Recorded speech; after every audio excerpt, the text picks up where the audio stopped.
Hi lovelies, I'm Queen Lovely. I'm back with another video. So I decided to come on here and basically talk about the past 90 days. The video is just basically, titled Tragedy to Triumph. And the reason why I wanted to do this video is because, I've been dropping bits and pieces of like what's been going on, but I thought it would be therapeutic for me to just like do a video and share this. Today makes 3 months since my mother transitioned, and my world literally got turned upside down. And I just hope that this video can really be motivating to anyone who is really going through a rough patch or a dark time. And I just want to show you that just as quick as everything could fall apart, everything could come back together. So I appreciate in advance for those of you that sit and watch the video, be sure to hit the thumbs up. Definitely share this video if you feel like there's someone that that's going through a really dark time, and comment below to let me know what you think, because it's going to be a lot. So when I came into 2021, I was very optimistic and excited about this year. You may hear the fan in the background. That's because it's just hot. I was very optimistic and excited about this year because, I knew that I was going to be starting graduate school in the fall. I had, took a step, a leap of faith, and I decided that I wanted to pursue the Juris Doctorate as well as the Master's in Social Work degree. So, coming into 2021, I was really focused on, securing a good LSAT grade. And I spent, most of January studying and practicing for that, self-studying. I didn't end up doing that well. I didn't end up passing, and I didn't get into law school. It just was what it was. So on February 7th of this year, I got a phone call. I remember it was a Sunday. I was drinking. I was in my house, parlaying. And my mom's sister had called me and basically said that my mother had a suicide attempt and she tried to jump out of her 4th floor window. And before I go forward, I probably should have put this before. This is like a trigger warning. I'm going to talk about a lot of traumatic things and a lot of heavy topics, from sexual abuse to drug use to death and whatnot. So if this is heavy, you may just want to kind of click off. So, that happened, and I remember being like paralyzed and just stunned in that moment. Like, I remember her sister basically being like, are you good? Are you okay? And I just could not talk.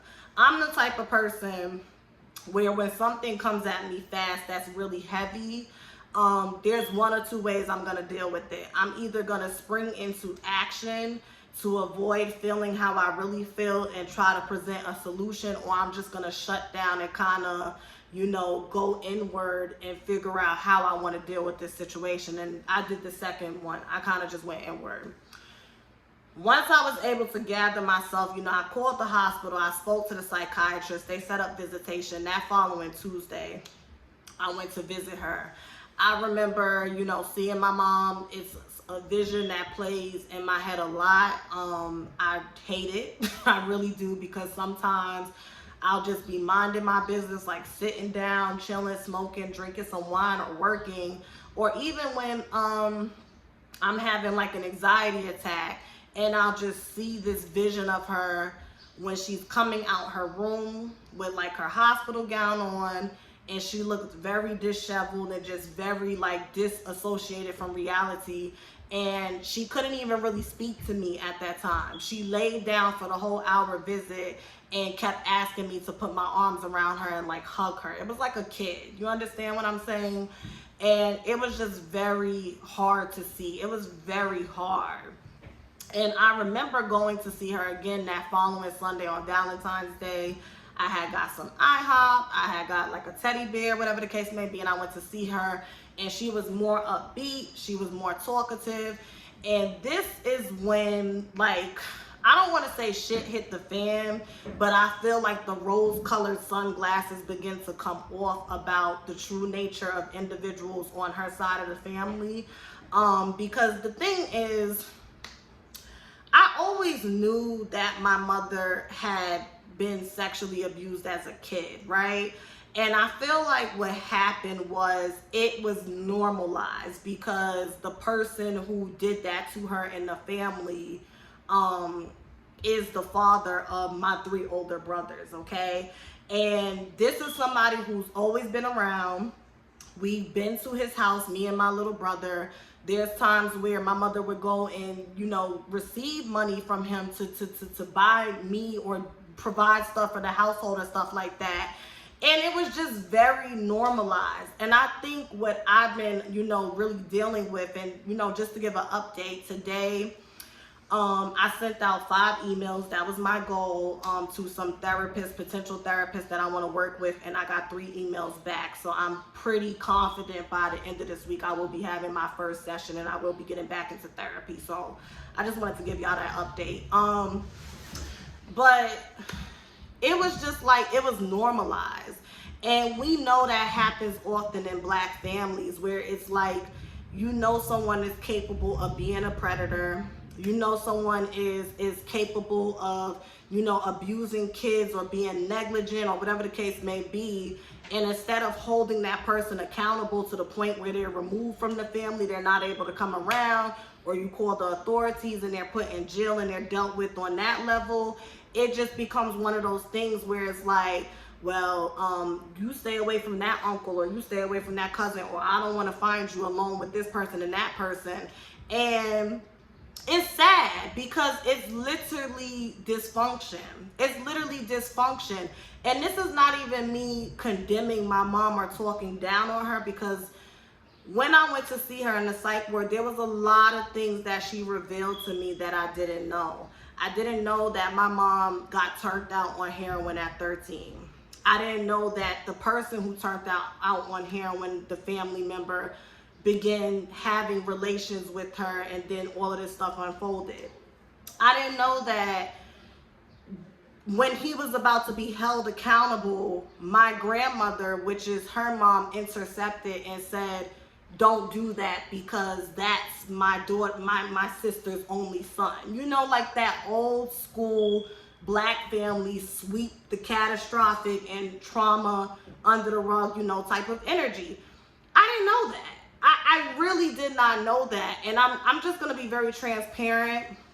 I carry around a lot of guilt because I just feel like, and granted, shoulda, coulda, woulda, you can't go back. Like, I know, but I'm just kind of just talking out loud and just being transparent about how I really feel. I feel like had I known a lot of things and, there was more context to bits and pieces of information I heard as a kid, it would have helped me to understand my mom more. Like, our parents are human. They have their own trauma. They have their own hang-ups and stuff like that. And, it's not an excuse for them to inflict that trauma on us and, put us in a predicament to where we can possibly go out and hurt people because we're hurt. But I am grateful that, God put a journey on my life and put protection around me to the point where, despite, the things that I've been through, despite the pain that I've experienced, I've still been able to take it and make it purposeful, and allow it to be my power and not just be a victim. You understand what I'm saying?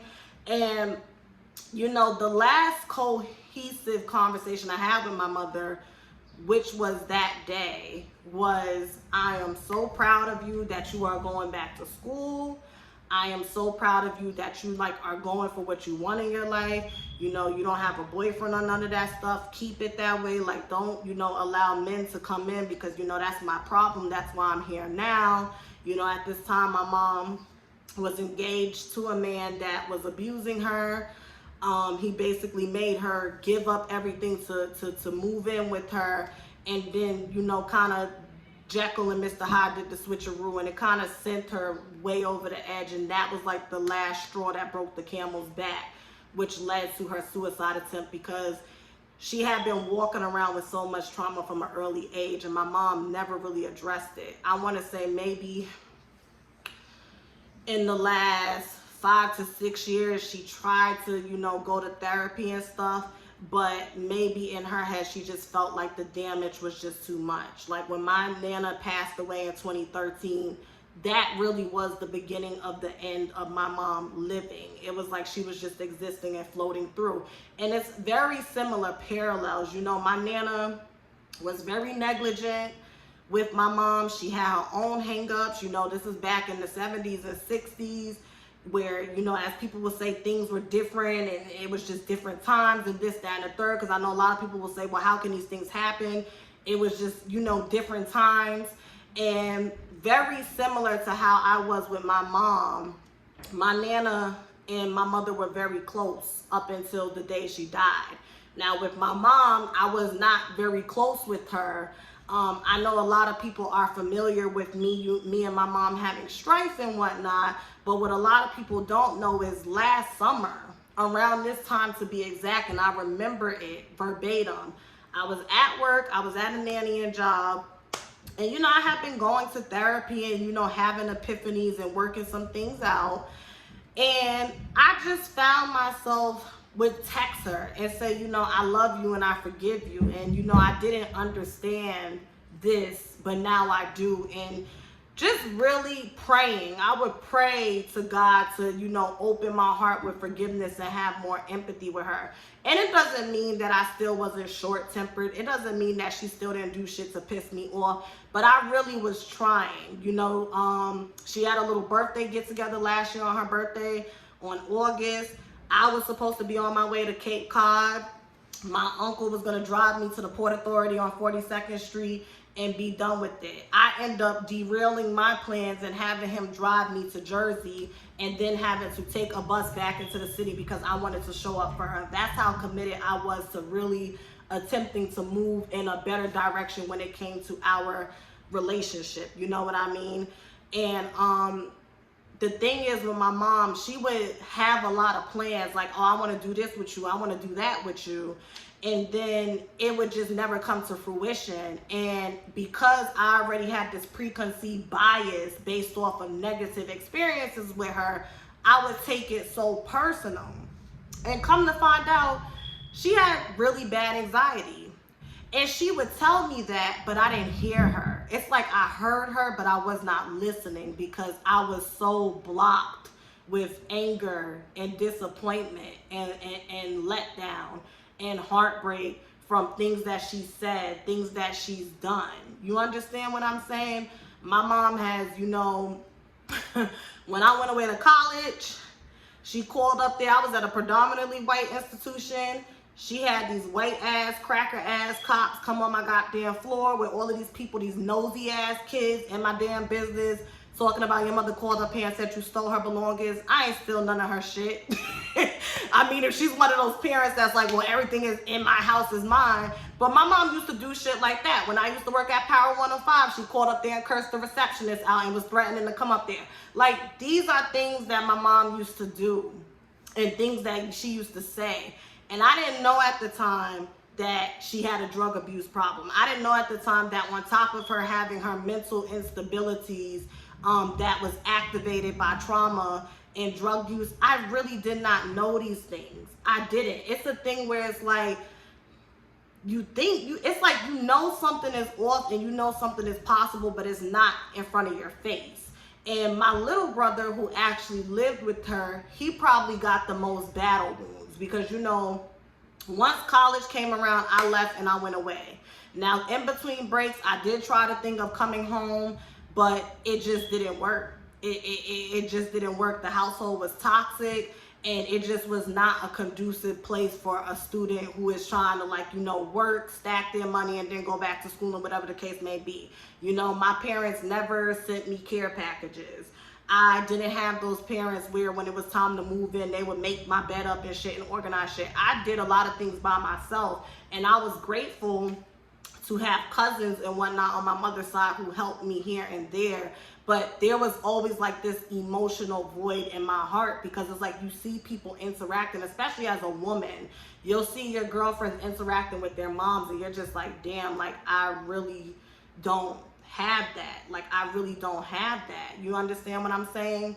And when she had her suicide attempt, I just was there for her. I went to see her as much as I could. She was there for about 14 to 15 days. You got to schedule your appointments on certain days when she get visitation. I went to see her 3 times. I was really trying to facilitate, you know, aftercare and stuff like that, because in my heart, I really felt like this was going to be the start of a turning point. And once she got the help that she needed, it would create a better atmosphere for us to have a healthy relationship. Because even prior to that, I had been trying to get up with her, and it was always an excuse. You know what I mean? And I now understand that she had a lot of shame. You know, she had a lot of guilt. She, even when I went to see her, she apologized to me. And, you know, it was this expression of like, I can't believe you're here, because she know that she didn't always do right by me. And very similar to how she was with my Nana. You know what I mean? It's I can't explain it. I cannot explain it. I don't know. The unconditional love, I guess, that you have for your parents, it just showed up, and I was very present for her. And when she died, which was about a month later, I did go into shock, but I was not surprised. I knew it was coming. I did, because, you know, there was stuff going on in the family about who should be taking care of her and looking after her. And, you know, there was some comments made about, well, you just do YouTube and you're not in school right now, you're not working, so why can't you go over there and, you know, sit with her for a couple of hours and do this and that. And my whole thing was, you know, that's a big commitment and responsibility to make. And even though I'm here for my mom, I still have to protect myself, because we're not on the best terms. We don't have the best relationships. I'm just allowing God to move me. And, you know, Swiss Beats was on the Breakfast Club, and he was talking about how before DMX died, and even before Kobe died, he was seeing them everywhere. You know, when somebody is not usually out and about, and then all of a sudden you're running into them, or you're hearing their name and you're seeing them everywhere, you're like, oh, okay, you know, they outside. And he spoke about how DMX called him one day and was just like, you know, I just want to be close to you. I just want to be next to you. I just want your energy. And he was like, DMX has always had that type of, you know, bond or whatever the case, but it was different for him to pick up the phone and say that. And I feel like my mother having her suicide attempt was her soul's way, because I do believe that our soul knows when it's about to depart from the physical realm. I feel like her having her suicide attempt was her soul's way of preparing me. Not saying it was exclusive to me, but I'm just speaking from my perspective. Because that last month, as traumatic and heartbreaking as it was, it gave me a lot of closure. It gives me comfort to know that I truly did spend her last moments with her. It gives me comfort to know that even prior to that, I had already forgiven her and I had those conversations with her. It gives me comfort to know that, you know, I showed up for her. Like, I don't have no regrets. Like I said, the only thing that kind of eats at me is the guilt of not understanding what she went through, and not understanding that that contributed to how she was. She didn't know how to be emotionally available to me and have that bond important to me, because my Nana didn't do it for her. She did the best that she could. And when I really think about it, my mom is the fucking shit. My mom had 5 kids. Okay, 1 passed away from sickle cell disease. My mom had 5 kids. And each and every one of us is good. We take care of ourselves. We're self-sufficient. We do very well. We're successful. And for her to come from where she came from and, you know, have all of those things happen to her and still be able to do that, and we're left on this earth as a reflection of her, there's a lot to be said about that. And yeah, I didn't really see it in that way when she was still here, but I see it now. And I feel like her death has been, you know, like vindication, because I feel like, you know, for a while, because of my personal problems with her, it was easy for me to, you know, drink the Kool-Aid when, you know, her sisters would say certain things about my mom. And that's, you know, which brings me to the second part of this. Okay. When my mom passed away, it was a Tuesday, like it is today, on March 8th. I was sick. I had gotten sick the Friday before. I remember I had an argument with my brother.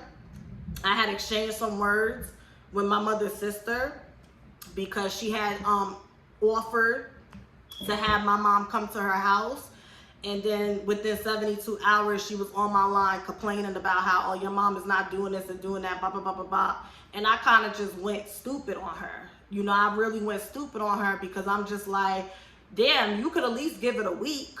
You know, this is somebody who just tried to take their life, and they have a laundry list of sexual abuse history and mental health and drug addiction. And I just think it's very naive to think that somebody like that is going to be up and going in 72 hours. But it's all going to tie together.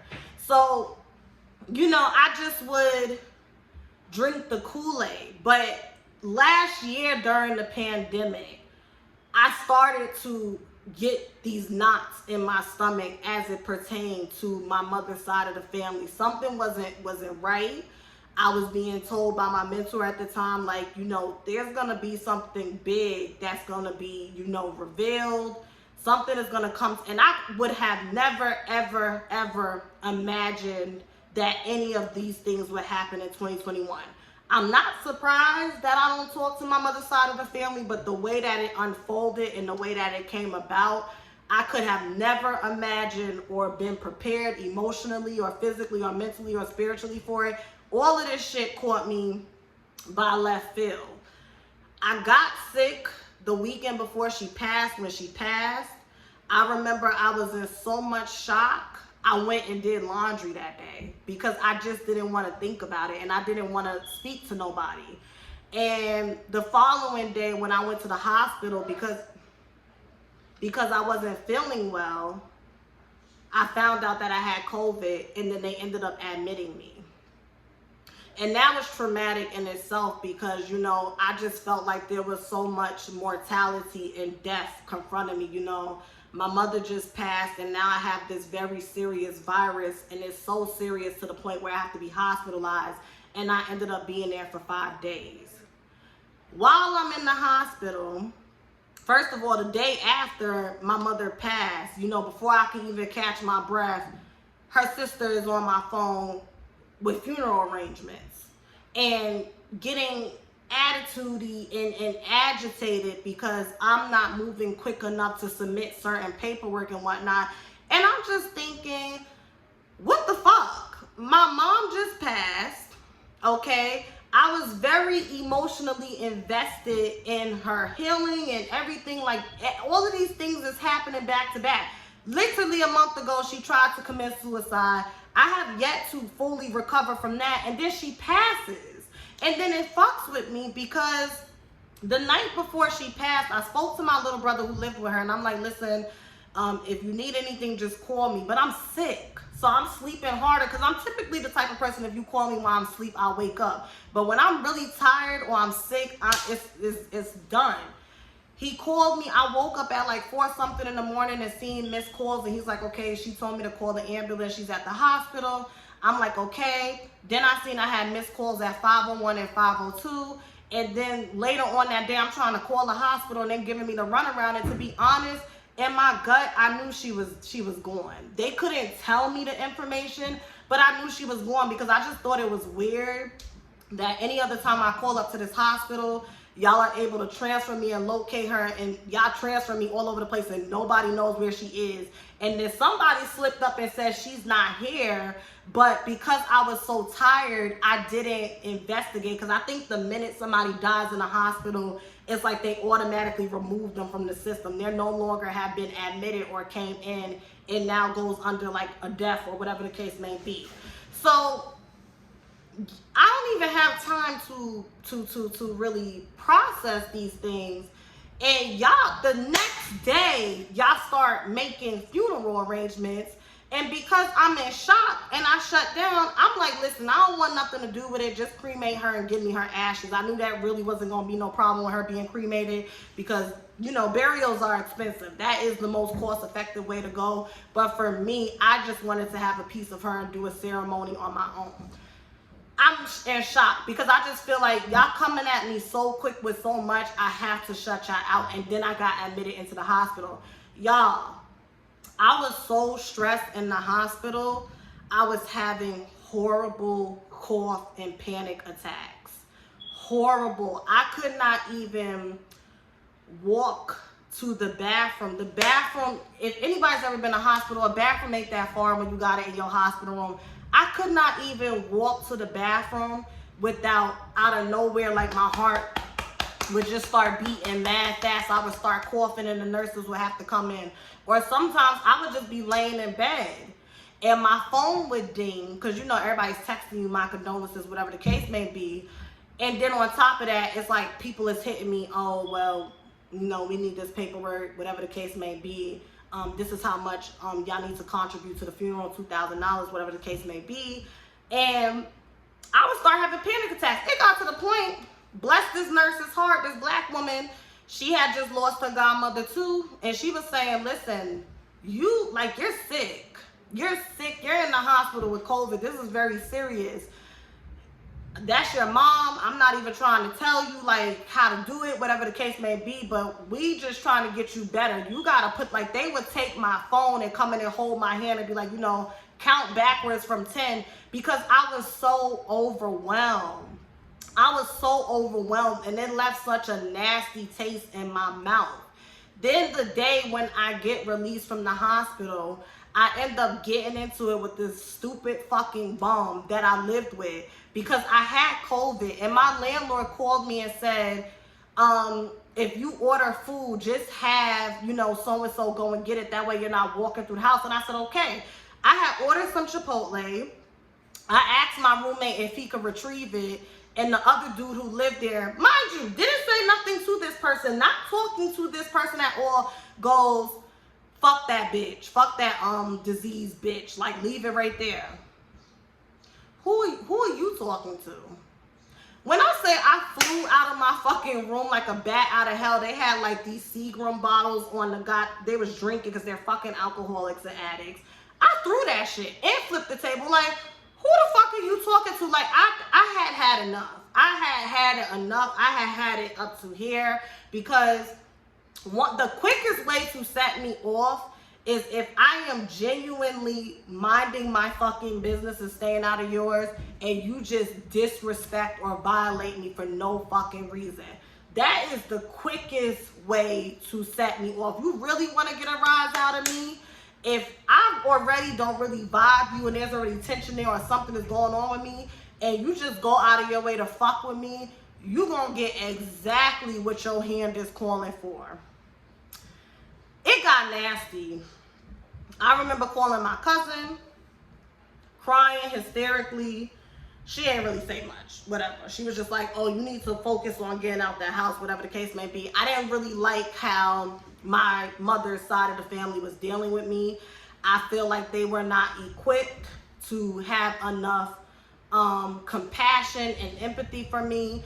And it came to a head the night before my mother's funeral because I'm finally coming out of shock. And my godmother, who's my mother's best friend, was like, I do not want you to cut your nose off to spite your face. You love your mother. You have been very active in her life this past month of her life. You need to see to it that you see your mother because it's going to eat you alive. You're going to regret it. I did not know how to pick up the phone and call and ask, like, is there a way I could see my mom? Because I honestly was waiting for somebody to pick up the phone and be like, hey girl, like, you know, do you need a dress? Do you need some shoes? Do you need to get your hair done? We scheduled a private viewing because the whole thing was, oh, she has COVID, so she can't come to the funeral. That's fine if I can't come to the funeral where everybody is. But I just think it is the most vile thing ever that y'all were about to be okay with me not seeing my mom. I just thought that was so disgusting. I don't give a fuck if it's the plague out. I would never treat nobody like that. Never, ever, ever, ever, ever treat nobody like that. And it was very eye-opening and heartbreaking to me because I'm an active family member, or shall I say I used to be. They could all kiss my ass. They don't exist to me. But I'm a very active family member. So it's not like I'm a family member who's distant and off to the side. I'm very, very active. And the sister of my mother who was handling the arrangements, I spent so much time at her house, between her house and her daughter's house, my cousin in Jersey. Y'all seen me talk about them, or, you know, have my little cousins come on camera like every once in a while, or you could tell when I'm in a new space and y'all be in the comments of where are you? I'll be like, oh, I'm in Jersey, I'm in Mawa. Like, it was just really, it was sad. It was really sad, y'all. Like, it really took me by surprise. And I remember that night before my mother's funeral, it was 1:30 in the morning. My godmother was like, well, I'm going to stay on the phone with you for support. And I know you don't really have the words right now. And my godmother is a social worker. She's a licensed social worker. Like, she's really good with talking to people and being a solutionist. Like, she teaches me about being reactionary and how to be more emotionally intelligent. She's a good person. She's my mom's best friend. And she got on the phone and was just like, you know, I'm sorry for your loss, this, that, and the third. You know, Leah's finally coming to, like, the other side. You know, she's been in shock and, you know, she's been a mess and she really wants to see her mom tomorrow. The first thing off my cousin's lips, y'all want to know what she said? I mean, I don't know what to tell you because Aaliyah's still contagious and I have people to consider. When I say my heart fucking dropped and sank to like the bottom of the ocean, like the 97% of the ocean that's undiscovered, that's where my heart is right now. I was floored. I was fucking floored. I was disgusted. I was appalled. I was stunned.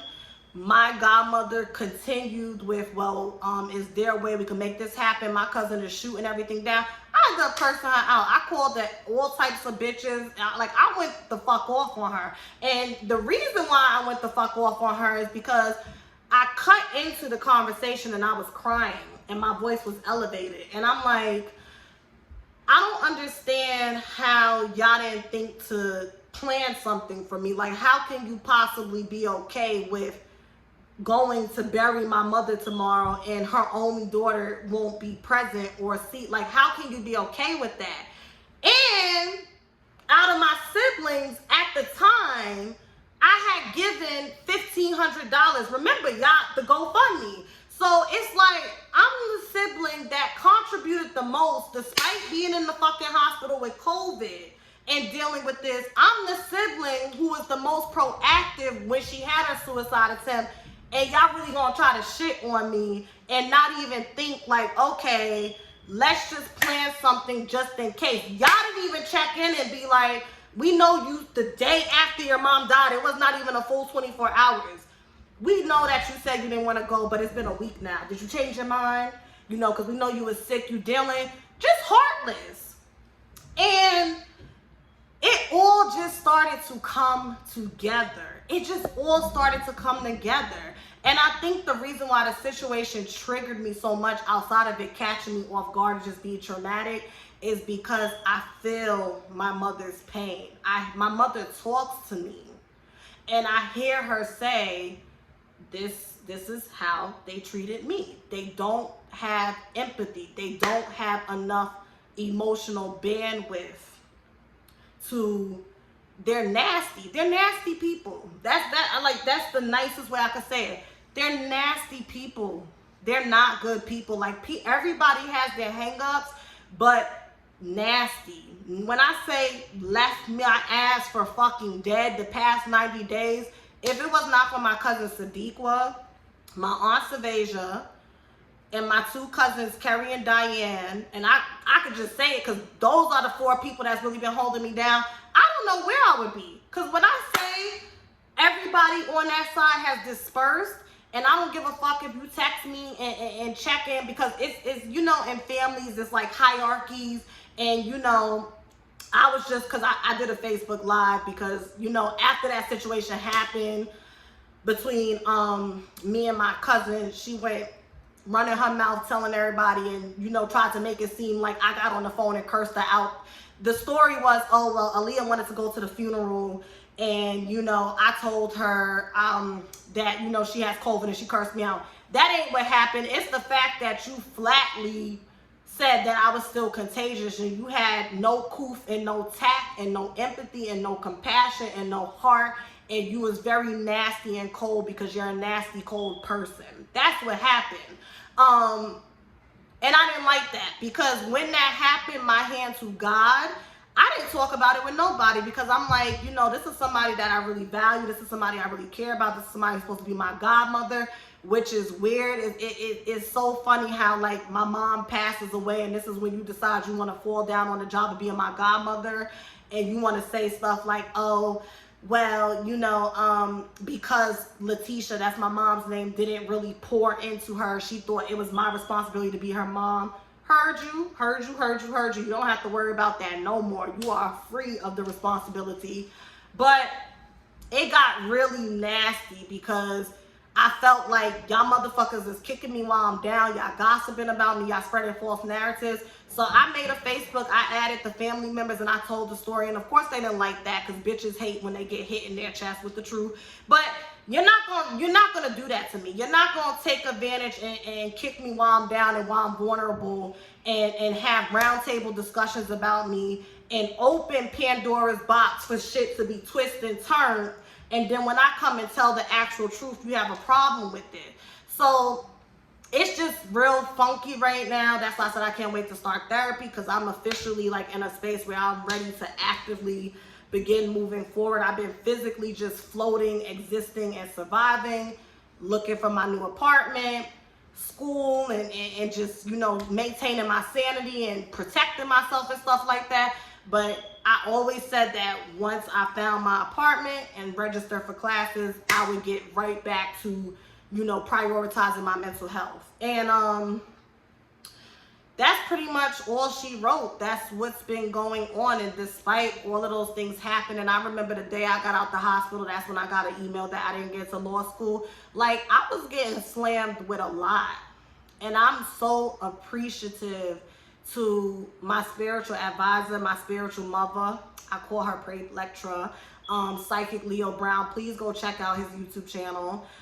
Book a reading with him. He's a medium. Super grateful to him. Super grateful to my godmother, Yvette. She has been my rock. I am grateful to my cousin, Sadiqa. When I got physically assaulted, she opened up her home to me. And despite her going through her personal stuff, because she's had a lot of back-to-back traumatic events, she still was there for me. I appreciate my aunt and I appreciate my two cousins, Carrie and Diane. Like, it's sad. It's heartbreaking. There was days where I would cry like every single day. Every single day I was upset. I'm crying. I still have days where I cry. But my godmother said to me, like, your life is not bad. You're just going through a period that's not your season. And even though it's not your season, you're still getting blessings. I still was able to get my apartment within this 90-day period of all of these things happening. I still was able to register for classes. I'll be starting NYU in the fall. I still was able to LLC Melanated Crowns and make it an official business. My YouTube channel is growing. The community is growing. I love the community. I love Monica. Whoa, it's Monica. That's another person that has been a rock for me. This girl would text me and check in with me, offer to send me like HelloFresh meals that's pre-prepared, so I don't have to worry about cooking, but I could still like get my food in because my appetite was real bad. I wasn't eating. Like, I have really good people in my life, and I'm very appreciative to all of you. I am appreciative to the Melanated Crowns community, the viewers, really good people. And I honestly feel like bad things like this happen in order for the universe to clean house, so you can really see the substance that you have. Because before this, I was constantly always fighting for recognition and validation and emotional support from people on my mother's side of the family. And during this time, and it's true, when you go through rough times, you really see who's there for you. I was like, damn, these people that are here for me, such as Psychic Leo Brown, such as Monica, right? Such as my godmother, they've always been here for me. It's just I didn't appreciate the way that I feel I should have, or I was overlooking them because I'm so busy wanting it from another source, another place. So this is 40 minutes. I don't want this to be too, I mean, it's already too lengthy, but that's just what the last 90 days of my life been like. I've had my world turned upside down, and now I am looking forward to putting the pieces back together. I am looking forward to sharing this with you. And you know, if you are somebody out there that's going through something and you don't have nobody, you could send me an email, you could DM me, you could leave a comment. I always have, you know, I'm always there to give my services, and it's not always a payment thing. There's many people that have received spiritual advisement from me or mentorship or gotten a reading, and I've just done it like pro bono. I didn't even, because God just laid it on my heart.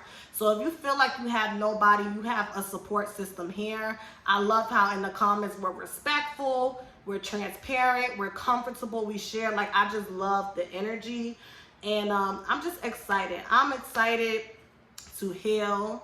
I am excited to continue to build a relationship with my mom. I have her and my nana on the altar together. I think they be fighting in the spiritual realm. I think they still got some shit to work out. But I'm just excited, and it hurts. You know what I mean? I cried before I got on camera. I did not want to cry, and I'm so glad I didn't. I held my tears back. But life is still beautiful. It's beautiful and terrible at the same time. And I'm looking forward to getting to a stage in my life where it's just beautiful. So thank you so much for listening. Thank you so much for watching. And you guys have a great day. Bye.